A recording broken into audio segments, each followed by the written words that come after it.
പ്രിയമുള്ള കുഞ്ഞുമക്കളെ, ഞാൻ ഹരീഷ് ആർ നമ്പൂതിരിപ്പാട്. ചിക്കുവും സ്കൂളിലേക്ക്. ഈ കഥ കേൾക്കൂ. കാട്ടിലെ സ്കൂൾ തുറന്നു. കൂട്ടുകാരെല്ലാം പുത്തനുടുപ്പും പുസ്തക സഞ്ചിയും കുടയുമായി ആവേശത്തോടെ പുറപ്പെട്ടു.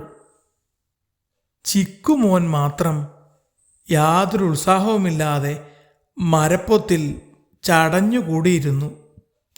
ചിക്കുക്കുട്ട കുഞ്ഞുണ്ണി, സ്കൂള് തുറന്നതറിഞ്ഞില്ലേ?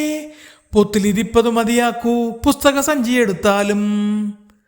അപ്പുറത്തെ മരത്തിലെ കിങ്ങിണിത്തത്ത അവനെ സ്നേഹത്തോടെ വിളിച്ചു. ചിക്കു ഒന്നും മിണ്ടിയില്ല.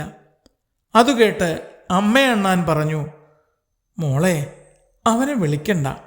സ്കൂളിൽ പോകാനുള്ള ഉടുപ്പും സഞ്ചിയും ഒന്നും ഞങ്ങളുടെ കയ്യിലില്ല. എനിക്കൊന്നും വാങ്ങിക്കൊടുക്കാൻ പറ്റിയില്ല.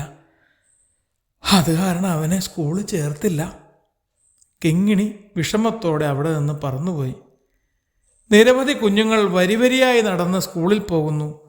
അത് കണ്ട് ചിക്കു പറഞ്ഞു, അമ്മേ, എനിക്കു പഠിച്ചിടേണം, കൂട്ടുകാർക്കൊപ്പം കളിച്ചിടേണം, പുത്തനുടുപ്പും കുടയും വേണം, പുസ്തക സഞ്ചിയും കൂടെ വേണം. അമ്മ ദുഃഖത്തോടെ നെടുവീർപ്പിട്ടു. ചിക്കു കരഞ്ഞു തളർന്നുറങ്ങി. ചിന്നു എന്ന വിളിയാണ് ചിക്കുവിൻ്റെ അമ്മയെ ചിന്തയിൽ നിന്നുണർത്തിയത്.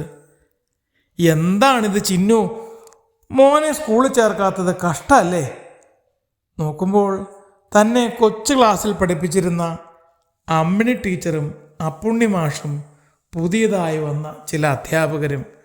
അവർ ഒരു പുതിയ ബാഗ് നിറയെ ബുക്കുകളും പഠനോപകരണങ്ങളും കുടയും ചോറ്റുപാത്രവും എല്ലാം ചിന്നുവിനെ ഏൽപ്പിച്ചു. പഠനോപകരണങ്ങളില്ലെന്ന് വെച്ച് ഒരു കുട്ടിയും പള്ളിക്കൂടത്തിൽ വരാതിരിക്കരുത്. മറ്റെന്തെങ്കിലും ആവശ്യങ്ങളുണ്ടെങ്കിൽ പറഞ്ഞോളൂ. ഇന്ന് തന്നെ നമുക്കിവനെ സ്കൂളിൽ കൊണ്ടുപോകണം. സന്തോഷത്താൽ ചിന്നുവിൻ്റെ കണ്ണ് നിറഞ്ഞു. അവർ മോനെ വിളിച്ചുണർത്തി. ചിക്കു തുള്ളിച്ചാടി. അമ്മിണി ടീച്ചർ അവൻ്റെ കവിളിൽ മുത്തം നൽകി.